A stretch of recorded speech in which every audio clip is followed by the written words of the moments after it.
السلام علیکم ورحمۃ اللہ وبرکاتہ۔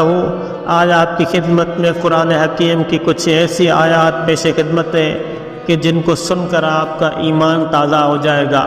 اللہ تبارک و تعالیٰ سورۃ بنی اسرائیل کی آیت نمبر 13 میں فرماتے ہیں کہ ہم نے ہر انسان کا نامہ اعمال اس کی گردن میں لٹکا دیا ہے، اور قیامت کے دن ہم اسے اس کے سامنے رکھ دیں گے جسے وہ کھلی کتاب کی طرح پائے گا، اور کہیں گے کہ پڑھ اپنا نامہ اعمال، آج تو اپنا حساب لگانے کے لیے خود ہی کافی ہے۔ سورۃ الانبیاء کی آیت نمبر 35 میں اللہ فرماتے ہیں کہ ہر نفس کو موت کا مزہ چکھنا ہے، اور ہم اچھے اور برے حالات میں ڈال کر تم سب کو آزمائش کر رہے ہیں، اور آخر کار لوٹ کر تو تم سب کو ہمارے پاس ہی آنا ہے۔ سورۃ الحج کی آیت نمبر 46 میں اللہ فرماتے ہیں کہ آنکھیں اندھی نہیں ہوتی بلکہ وہ دل اندھے ہوتے ہیں جو سینوں میں ہیں۔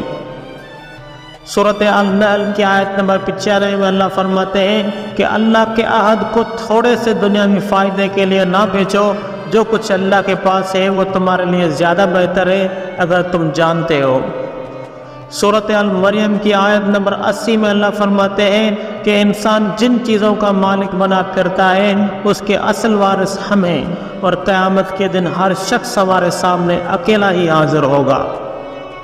سورۃ التکاثر کی آیت نمبر 8 میں اللہ فرماتے ہیں کہ قیامت کے دن ہم تم سے ضرور پوچھیں گے اپنی نعمتوں کے بارے میں کہ تم نے انہیں کہاں کہاں اور کیسے کیسے خرچ کیا۔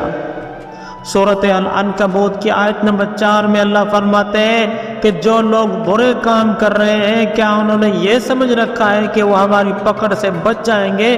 بہت ہی غلط اندازہ جو وہ لگا رہے ہیں۔